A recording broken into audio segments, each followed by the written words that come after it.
함께 나눌 하나님의 말씀은 마태복음 6장 5절부터 8절까지만 같이 보겠습니다. 마태복음 6장 5절부터 8절까지를 교독하는 방법으로 함께 읽겠습니다. 또 너희는 기도할 때에 외식하는 자와 같이 하지 말라. 그들은 사람에게 보이려고 회당과 큰 거리 어귀에 서서 기도하기를 좋아하느니라. 내가 진실로 너희에게 이르노니 그들은 자기 상을 이미 받았느니라.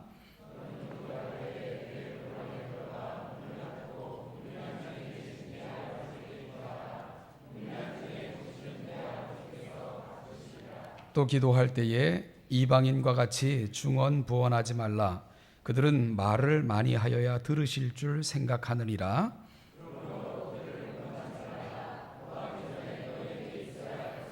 하나님 너희 아버지께서 아시느니라.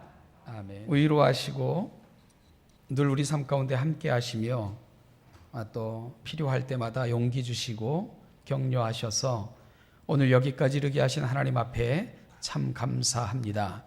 하나님 아버지, 그 은혜 받은 백성들 또 예배하며 한 주간을 시작을 합니다.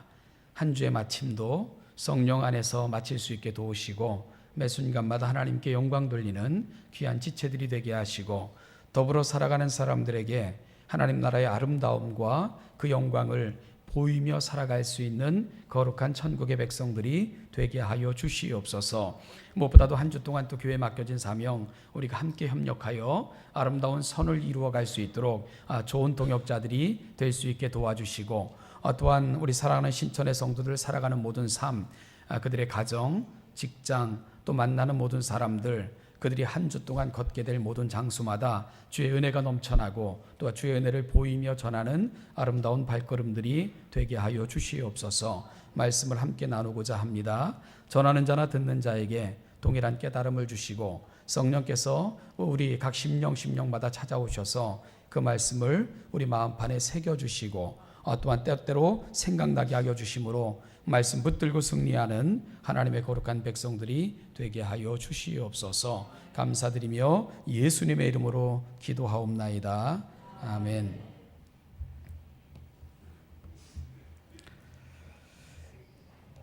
신앙에 있어서 균형은 매우 중요합니다. 극단은 늘 위험성을 내포하고 있기 때문입니다. 그에 반하여 균형은 아름다움을 만들어내지요. 무지개가 아름다운 것은 혼자만이 아닌 함께 어우러져 조화와 균형을 보여주기 때문에 비로소 감동을 우리에게 선사해 주는 것입니다. 신앙생활을 하다 보면 이런 조화와 또 균형, 이런 것들은 온데 간데 없고요. 자기의 생각과 또한 단편적인 지식에 머물러 이 조화와 균형을 상실하는 경우를 우리가 흔히 발견할 수 있게 됩니다. 여러분, 이러한 극단 그리고 왜곡, 이런 것들이 굉장히 위험한 것은 뭐냐 하면 이거는 왜곡된 신앙, 즉 잘못된 신앙으로 이끌 수 있기 때문에 그런 것입니다. 그런데 이 왜곡된 신앙이라는 것은 뭔가 조금 잘못됐다는 것이 아니고요. 신앙이 왜곡되면 기독교가 아닌 것을 기독교인 양 착각하게 된다는 것입니다. 그러니까 우리는 하나님을 섬기는 것도 아니고 교회의 일원도 아니면서 내 고집과 아집 가운데 갇혀 있으면서도 마치 내가 기독교인인 양 착각하며 살아갈 수 있게 만드는 것, 그게 극단이고 왜곡이 갖고 있는 위험성입니다. 그러한 위험성을 오늘 본문을 통해서 우리가 함께 좀 점검해 볼까 합니다. 오늘 본문은 6장 1절에서 전제했던 상 받을 만한 의 두 번째 항목입니다. 오늘 본문은요, 기도에 대한 것을 우리에게 기도라는 항목을 통해서 이 부분을 우리에게 점검해 주고 있는 그런 말씀입니다. 그런데 오늘 본문에는 오해의 소지가 다분한 구절이 포함되어 있는 것을 우리가 알게 되는데요. 바로 8절 말씀입니다. 우리 8절을 한번 같이 읽어보실까요? 시작. 그러므로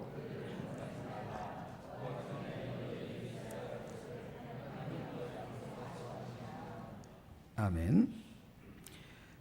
주님께서는 기도에 대해서 말씀하시면서 우리 아버지는 구하기 전에 우리에게 있어야 할 것을 아신다. 주님이 그렇게 표현을 하셨죠. 구하기 전에 아세요. 그럼 여러분 왜 기도가 필요하죠? 기도할 필요가 있습니까? 하나님께서 다 아시는데. 이러한 유사한 질문을 우리가 전도 가운데도 많이 듣지요. 하나님께서는 하나님의 백성들을 때가 되면 불러 모으십니다. 하나님의 자녀들은 단 한 심령도 잊혀진 바 되지 않습니다. 하나님은 잃어버리시지 않습니다. 그런데 왜 전도가 필요합니까? 하나님께서 때가 되면 구원받은 사람들을 다 모으시는데 말입니다. 이러한 부분들 말이죠. 자, 오늘은 우리 안에 있는 이러한 오해들, 또한 이러한 잘못된 우리의 고백들에 대한 부분들을 주님께서 들려주셨던 기도라는 부분으로 좀 접근해 볼까, 그렇게 생각을 합니다.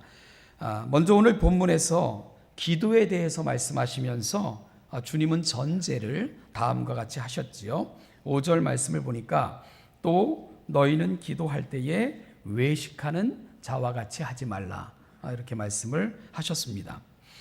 여러분, 외식이 뭐라 그랬죠? 기억하시나요? 외식을 어떻게 정의할 수 있다고 그랬습니까? 사람에게 보이려고 하는 종교 행위, 이걸 우리가 외식이다 이렇게 정의를 했지요. 외식이 뭐라고요? 사람에게 보이려고 하는 종교 행위. 이게 산상수훈에서 주님이 정의해 주신 외국에 대한 견해입니다. 이 외식이라는 말은 가면을 쓴 배우로부터 유래했다. 또 그 말씀을 드렸었죠. 이 초대교회 당시 그리스 로마 시대에는요, 이 배우들이 연극을 할 때 이 가면을 썼습니다. 왜 가면을 씁니까? 자신을 철저하게 위장하기 위해서 그렇게 하는 거지요. 자신에게 주어진 역할을 냉철하게 수행하기 위해서 가면을 쓰는 겁니다. 이것을 페르소나라고 이야기하다고 그랬지요. 그러니까 여러분, 이 가면을 통해서 이 어떤 연극에서 내게 주어진 역할, 그러니까 역할 속에서의 나와 가면 속에 감추어져 있는 실제의 나, 이 양면성이 함께 존재하게 되는 것이지요. 이것이 바로 외식이라는 말이 갖고 있는 의미인데요. 오늘 특별히 6장에서 외식이라는 말을 쓸 때는 표면적으로 드러난 것과 실제로 갖고 있는 생각이 다른 이 다름을 지적하기 위해서 외식이라는 말이 사용되고 있는 것을 또 우리가 알 수 있어야 됩니다. 그래서 6장에서는 이 외식이라는 말이 많이 사용되는데요. 외식이라는 말 뒤에는 꼭 외식하는 자들과 같이 하지 말라 하는 경고의 메시지가 늘 등장하는 것을 보면은 이 외식이라는 말은 굉장히 잘못된 신앙관, 삶의 양태를 설명하기 위해 사용된 단어인 것을 우리가 알게 됩니다. 그리고는요, 너희는 외식하는 자들과 같이 하지 말라. 왜 그래야 되는가 할 때, 외식하는 자들은 하늘에 계신 너희 아버지께는 상을 받지 못할 것이기 때문이다 하는 결론적 말씀도 함께 더불어 등장하는 것을 보게 됩니다. 그러니까 외식하는 자들은 하나님께서는 결코 용납하지 않으신다는 것과 그러한 자들은 하나님 앞에 결코 서서 상을 받을 수 없다는 것을 거듭거듭 강조하는 부분들이 6장에는 많이 등장하는 것을 우리가 알게 되는 겁니다. 자, 그러면은요, 기도에 있어서 외식하는 태도는 어떠한 것인가? 오늘 좀 점검해 보면 오늘 본문에는 기도에 있어서 외식하는 자들의 태도가 두 가지로 소개되고 있는 것을 보게 되는데요. 하나는 사람에게 보이려고 사람들이 많이 모여 있는 회당이나 사람들의 통행이 잦은 큰 길 어귀에서 기도하는 모습, 이게 외식하는 자들의 기도하는 모습을 지적한 첫 번째고요. 또 다른 하나는 중언부언하는 기도의 모습입니다. 이 전자는요, 자기 과시가 내포되어 있고 후자는 하나님을 향한 오해, 즉 잘못된 이해가 기본적으로 전제되어 있는 것을 우리가 발견할 수가 있게 됩니다. 그러면서 주님은 이러한 기도는 하나님이 받으시지도 않을 뿐만 아니라 하나님으로부터 오는 응답을 기대할 수도 없다. 이렇게 결론 내리고 계신 것을 우리가 알게 됩니다. 여러분, 왜 그렇지요? 우리가 지난주에 구제에 대한 부분을 통해서 이 부분을 살펴봤는데, 오늘 기도도 마찬가지입니다. 어떤 사람이 기도합니다. 경건한 모양으로 하늘을 향해 두 손을 들고, 그리고 머리를 하늘을 향해 들고는 경건한 모습으로 기도를 합니다. 그것도 회당에서, 또 큰 길 어귀에서. 여러분, 이거 보통 용기 아니지 않습니까? 어쨌든 오랜 시간 경건한 모습으로 그렇게 기도를 합니다. 그런데요, 주님은 그렇게 기도하는 사람들을 통해서 마치 가면 쓴 배우의 모습을 보고 계신 겁니다. 그들에게 있어서 유일한 관심사는 뭐냐 하면 하나님, 내 사랑하는 주님, 그분을 만나기 위한 것이 아니라 사람들을 향해서 과시하고 싶은 욕망이 그 속에서 꿈틀거리고 있다는 것을 주님은 발견하고 계신 것이지요. 여러분, 그들은 사람들의 관심을 끌길 원했습니다. 사람들의 칭찬을 원했습니다. 사람들 속에서 높아지기를 원했지요. 그리고요, 그들이 큰 길 어귀에 서서 혹은 회당에서 그 경건한 모양을 갖고, 그리고 하나님 앞에 오랜 시간 동안 기도하는 모습을 보였을 때 사람들은 칭찬했습니다. 와, 대단해. 저 사람들은 정말 경건한 사람들이야. 저들은 정말 기도에 힘쓰는 사람들이야. 와, 저들은 정말 큰 종교인들이야. 그렇게 칭찬을 했지요. 자, 주님의 판단이 뭐죠? 그럼 됐다. 그겁니다. 그럼 됐다. 너희들이 가면을 쓰고 배우 노릇을 하고 있구나. 내 이름을 부르며 나 앞에 나를 사랑하는 것 같지만 너희 속에는 사람들의 관심, 칭찬, 또한 사람들 속에 높아지고자 하는 의도로 그렇게 했으니까, 그리고 사람들로부터 그런 걸 받았으면 된 거지. 그러면 너희들이 기대하고 원했던 모든 것을 받은 것 아니겠느냐? 그럼 내가 채워줄 필요는 없는 거지. 그것이 바로 주님께서 내리신 결론이다. 그러한 이야기입니다. 목적한 바를 이루었으니 됐다. 그것으로 만족하라. 바로 그것이 너희들은 이미 너희들의 상을 받았느니라. 이것이 바로 주님께서 내린 결론인 것을 우리가 알게 됩니다. 그들이 경건한 얼굴 뒷면에, 즉 가면 뒤에 감추어진 그들의 진정한 속내, 주님은 그것을 바라보며 이 부분을 지적하고 계신 것을 우리가 알게 됩니다. 여러분, 기도 속에서 나타나는 외식의 또 한 가지 모습은 중언부언입니다. 이 중언부언이라는 말이 헬라어로는 바탈로게세테라는 말로 표현되고 있는데요. 이 헬라어가 갖고 있는 원래적 의미는 무의미한 중얼중얼거림, 이런 뜻입니다. 그러니까 중얼중얼 계속 거리는 거예요. 의미도 없이. 그걸 바탈로게세테라는 말이 가지고 있는 의미입니다. 좀 쉽게 설명하면, 사람들이 신앙생활을 하면서 이런 유혹에 빠지기가 쉽죠. 지성이면 간천이다. 그러면서요, 마치요, 이 샤머니즘에서 우리네 어머니들이 이 달밤에 정한수 한 그릇 떠놓고는 빕니다. 비나이다 계속 빌어요. 밤새 빕니다. 여러분, 그들에게 있어서 가장 중요한 건 뭐죠? 지성이 중요한, 지극한 정성, 그게 중요한 겁니다. 그럼 하늘이 감동을 받는다. 그러니까 내가 하늘을 감동시켜야 되는 거예요. 그러니까 밤새도록 내 정성이 닿기까지 비나이다 누구에게 비나이다, 그런 행위들. 사실은 그 중얼거림, 이게 바탈로게세테, 그 말입니다. 그 일본에서 전해져 왔다고 알려진 종교 중에 남묘호랭개교라는 종교가 있죠. 이 사람들은 어떻게 종교 생활을 하냐 하면 이 동쪽으로 향해져 있는 그 벽을 향해 앉습니다. 그리고는요, 계속해서 남묘호랭개교 똑같은 말, 주문을 계속해서 합니다. 여러분, 그들은 그 횟수가 많아질수록, 그리고 그 주문을 외우는 시간이 길어질수록 그게 지성인 거예요.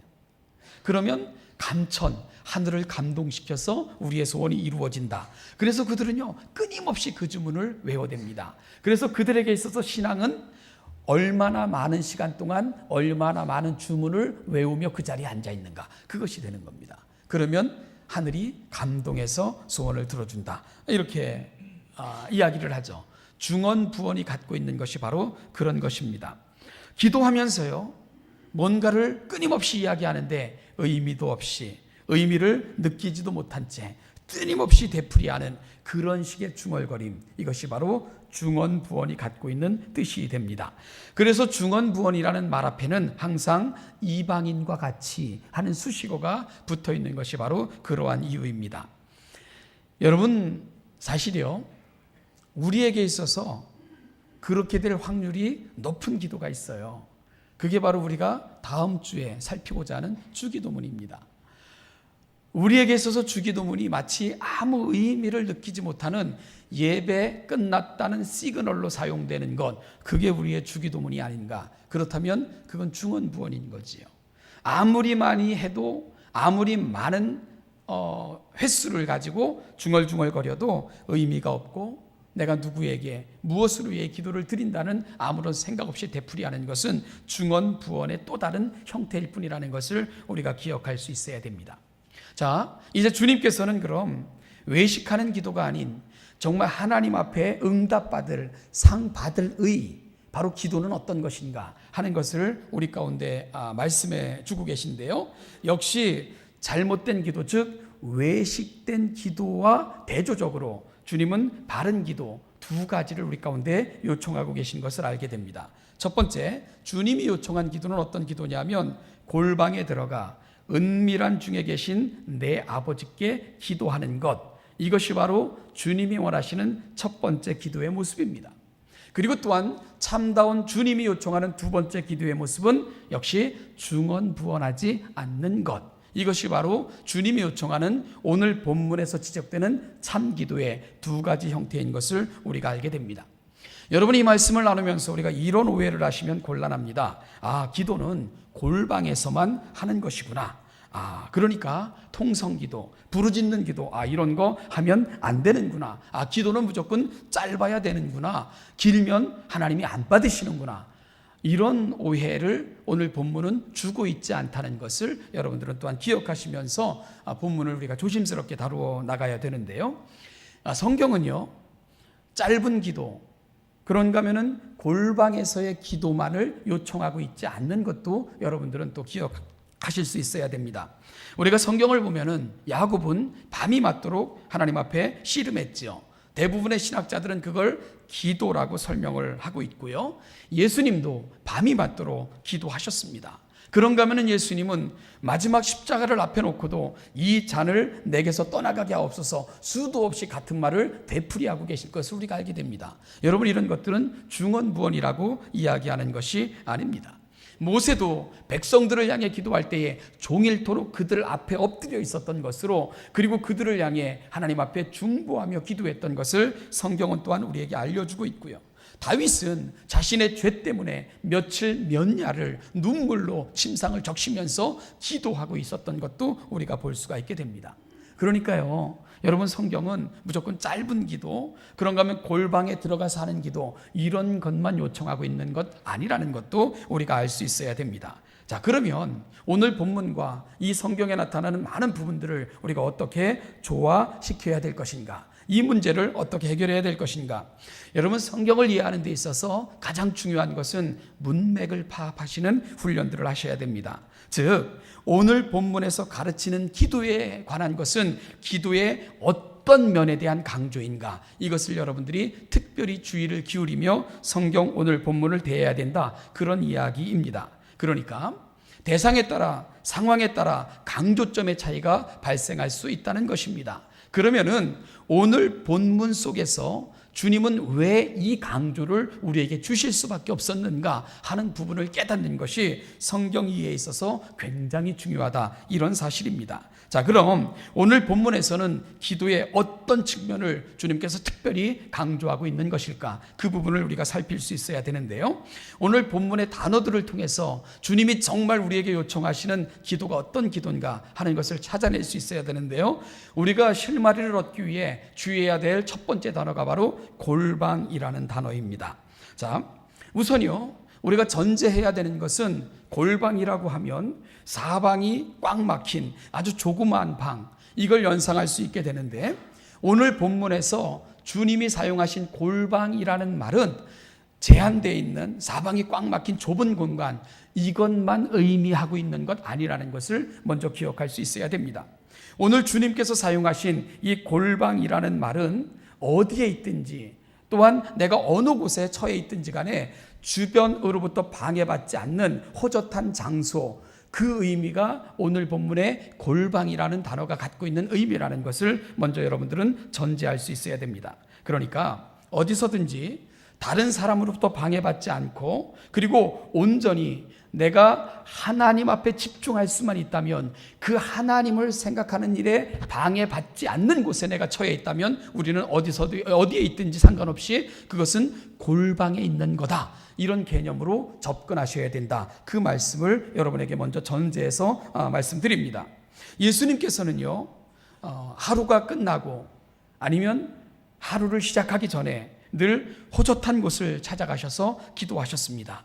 그것이 때로는 광야일 수도 있었고요, 또한 깊은 산에서도 기도하셨습니다. 여러분, 그 주님이 기도하셨던 장소가 갖고 있는 의미가 뭡니까? 방해받지 않는 곳, 하나님에게만 집중할 수 있는 곳, 하나님만을 만날 수 있는 곳, 다른 주변의 어떤 여건으로부터 방해받지 않는 그 장소, 주님에게 있어서는 바로 그것이 산이든 그것이 바다이든 광야이든 바로 그곳이 우리 주님의 골방이었던 것을 알 수가 있게 되는 것이지요. 자, 그러면 여러분, 왜 오늘 주님께서는 기도하는 자의 참다운 기도의 첫 번째 자세를 언급하시면서 바로 하나님은 우리를 골방에서 만나시기를 원하신다, 이 개념을 들이대고 계신 걸까? 이 부분을 풀어 나갈 수 있어야 되죠. 제가 질문 하나 할까요? 이상한 생각을 하시는 건 지금부터 금물입니다. 가장 조용하고 둘만의 장소에서 만나기를 가장 좋아하는 사람들은 누구일까요? 누구요? 암거래하는 사람들일까요? 그런 사람들도 그렇겠죠. 아마 사랑에 빠진 연인들이 아닐까, 그런 생각이 듭니다. 사랑에 빠져 있는 두 사람은 둘만의 시간이 중요하고 둘만의 장소가 귀하지요. 이들에게 있어서 조용한 장소는 단 둘이 앉아서 그들의 생각을 나눌 수 있고, 그런가 하면 마음을 주고받을 수 있고, 그런가 하면 서로를 확인할 수 있는 그런 장소, 이것이 바로 그들에게는 골방이 되는 것 아니겠습니까? 우리 사랑하는 청년 여러분, 사랑하는 연인과 있으면서도 끊임없이 주변을 두리번거리거나, 또한 누군가를 갈망하거나 다른 사람을 찾기에 분주하다면 그런 사람은 절대로 사귀지 마십시오. 왜냐하면 그런 사람들은 사기꾼일 확률이 높거나 아니면 한 사람만을 사랑할 수 없는 사람입니다. 그건 행복해지기가 쉽지가 않아요. 여러분, 하나님은 우리를 골방에서 만나시기를 원하십니다. 그러면 이 의미가 어떤 의미겠습니까? 하나님은 우리 인격 전체를 만나고 싶어 하시는 거예요. 그 어떤 것도 우리를 방해하지 않는 나와 하나님의 인격이 어우러지는 그 만남을 하나님은 기대하고 계신 겁니다. 그것이 바로 골방에서 우리를 기다리시는 우리 하나님의 진정한 마음인 것을 이 아침 깨달을 수 있어야 됩니다. 하나님은 오늘 골방을 우리를 초대하시면서 너희들의 상황, 여건, 처지, 형편 그거 다 내려놓고 나에게만 집중해다오, 그렇게 말씀하고 계신 거예요. 우리 인격과 인격으로 만나자. 우리 나는 나로, 그리고 너는 내 백성됨으로 그렇게 우리 한번 만나보자. 하나님 그렇게 우리를 향해 초청하고 계신 것을 기억할 수 있어야 됩니다. 그래서 우리가 수요 예배 때 요한복음을 강의하면서 요한은 기도를 이렇게 정의한다고 말씀드렸던 적이 있죠. 기도는 주님과 내가 한 공간 안에 거하는 사건이다. 그렇게 저는 요한복음을 통해 여러분에게 기도를 정의했습니다. 요한은 기도를 그렇게 정의하고 있어요. 기도는 뭐냐? 하나님과 내가 한 공간 안에 거하는 사건. 여러분, 바로 그것이 기도가 갖고 있는 가장 중요한 의미라고 요한은 설명해내고 있습니다.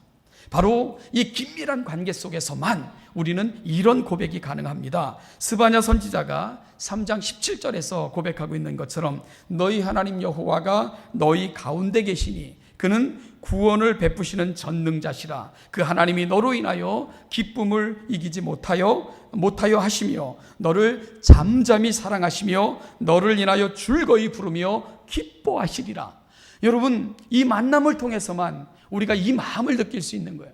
그리고 이 만남을 통해서만 하나님은 이 마음을 우리에게 보여주십니다. 하나님과의 은밀한 만남, 인격과 인격이 함께하는 그 만남을 통해서만 우리는 이 하나님의 기쁨을 느낄 수 있고, 이 하나님께서 우리를 얼마나 존귀히 여기시며 우리에게 얼마나 놀라운 그 감정을 갖고 계신가를 우리는 느낄 수가 있게 됩니다. 바로 골방에서만 이 하나님을 우리가 느낄 수 있게 되는 거예요. 하나님은 우리를 보시며 잠잠히 사랑하십니다. 하나님은 우리를 보실 때마다 그 기쁨에 못 이겨 우리에게 그 마음을 보여주시길 원하십니다. 바로 하나님은 그걸 서로 느끼자고 우리를 골방으로 초청하고 계신 거죠. 그러니까 골방에서 기다리시며 그곳으로 초청하시는 하나님의 마음은 인격과 인격이 어우러지는 그 만남을 너무나도 간절히 사모하고 계신 그 마음을 우리에게 표현해 주고 있음을 기억하실 수 있어야 됩니다. 여러분, 그런데 예수님 당시 유대인들은 그렇지 않았어요. 마치요 자기 애인을 초대해 놓고는 숱하게 많은 여인들에게 사랑을 구애하는 것처럼 그들은 그 모습으로 하나님 앞에서 사람들의 시선, 관심, 그리고 칭찬을 기대했던 것이 바로 유대인들의 모습이었음을 알 수가 있게 됩니다. 하나님은 그들 가운데 거하실 수 없었던 거지요. 그들은 모양은 하나님을 찾고 있지만 어디에도 이 하나님을 갈망하는 모습은 찾을 수 없었던 것, 그것이 바로 우리 주님의 아픔이셨습니다. 제가 오래전에 어떤 그 성경 공부 프로그램에 지도자 과정에 참여했던 적이 있는데요. 그 프로그램을 진행하시는 분이 한때는 장로님이셨는데 지금 목사님이 되셔가지고 그 프로그램을 소개하고 계신 분인데요. 그분은 또 이 등단한 정식 시인이기도 합니다. 그래서 이분이요, 장로 때 이 기도가 얼마나 멋들어졌는지 마치 한편에 그 성도들이 저 장로님의 기도를 듣고 있으면 한편에 시를 듣고 있는 것 같아 하면서 성도들에게 감동을 주는 그런 기도를 하기로 유명한 장로님이셨답니다. 그래서 그 장로님은 성도들의 인기를 독차지했지요. 그래서요, 심지어 목사님의 설교보다 그 장로님의 기도를 하는 날이면 기도를 듣기 위해 오는 성도도 있을 정도로 그 장로님은 이렇게 그 유명한 기도자가 됐습니다. 그런데 문제가 발생을 한 거예요. 그러다 보니까 으쓱해진 겁니다. 그리고요, 이제는 하나님이 보이지 않게 된 거예요. 어떻게 하면 더 멋진 말, 더 유려한 말, 더 감동적인 어구를 구사해서 온 성도들을 감동시킬까? 어떻게 하면 그들 속에 내 기도가 좀 더 인기 있는 기도가 될까? 그것만 생각하게 되더라는 거예요. 여러분, 그러다 보니까 하나님을 향한 갈망, 갈급함, 강단에 서서 기도할 때 그 떨림 다 사라지더랍니다. 눈에 보이는 것은 내 기도를 듣고 칭찬하는 사람들, 그들의 얼굴만 보이고 어떻게 하면 그들을 더 만족시킬까? 그것으로만 마음이 가 있는 것을 보게 된 거지요. 자기 깜짝 놀랐답니다. 그래가지고 하나님 앞에 철저하게 회개하면서, 하나님, 내가 다시는 이런 기도 안 하겠습니다. 사람의 귀, 사람의 마음을 감동시키기 위해서만 그 마음이 가 있는 이런 기도, 하나님, 내가 절대로 하지 않겠습니다. 다짐하고 또 다짐했고, 하나님만 갈망하고 성도들의 마음을 헤아리며 그들의 아픔을 대신할 수 있는 하나님이 이러한 기도자가 되게 해달라고 간절히 구했다는 그 고백을 들어본 적이 있습니다. 사랑하는 여러분, 골방은 우리의 관심, 또한 우리가 지금 빼앗긴 그 마음, 그 전체를 하나님께로 집중하며 하나님에게만 관심을 집중하기를 바라시는 우리 하나님의 마음이고 기대이고 소망인 것을 이해하는 것이 굉장히 중요한 것이지요. 마지막으로 우리의 기도는 그래서 말의 수, 시간에 비례하는 것이 아닙니다. 내가 지금 누구 앞에 있고 누구에게 기도하고 있고 내가 누구를 기대하고 있는가가 가장 중요한 기도의 요소라는 것입니다. 그것이 바로 오늘 본문에서 주시고자 하는 바로 그 메시지입니다. 그래서 주님께서는 말이 많은 기도, 그런가 하면은 모양만 경건한 기도, 이거 원하지 않는다. 그러시면서 말을 작게 할지라도, 그런 거 하면은 사람들이 인정해 주지 않을지라도, 골방에 있다 할지라도 나를 좀 만나자, 나를 만나야지. 바로 그것이 우리 하나님의 마음인 것을 주님은 속기하고 계신 것입니다. 우리의 기도는 정한수 떠놓고 밤새 비는 그런 주문이 아닙니다. 우리의 기도는 지성이면 감천이라는 그런 식의 사건도 결코 아닙니다. 엘리야가 갈멜산에서 850명의 이방 선지자들과 싸울 때에 그들은 하루 종일토록 몸을 찢어가며 상해가면서 수도 없이 주문을 외웁니다. 오소서 오소서 오소서, 불을 내려주소서 끊임없이 외쳐댑니다. 여러분, 그런 행위는 결코 아닌 것이 우리의 기도라는 것을 이해할 수 있어야 됩니다. 결국 좋은 기도는 하나님을 얼마나 아느냐의 싸움이며, 그 하나님이 원하시는 방법으로 내가 그 하나님의 마음 가까이, 그 하나님이 만나고 싶은 그 장소에 어떻게 나아갈까 하는 것이 기도에 있어서 가장 중요한 문제라는 것을 오늘 본문에서 주님은 보여주고자 하신 것입니다. 그런 면에서 갈멜산 정상에서 이방 신들과의 영적 전쟁에서 드렸던 엘리야의 짧은 기도는 그래서 너무너무 소중한 기도가 되는 거죠. 우리 한번 그 멋진 기도를 한번 들어볼까요? 열왕기상 18장 36절 37절 읽어서 같이 찾아 읽겠습니다. 구약성경 548페이지 정도 됩니다.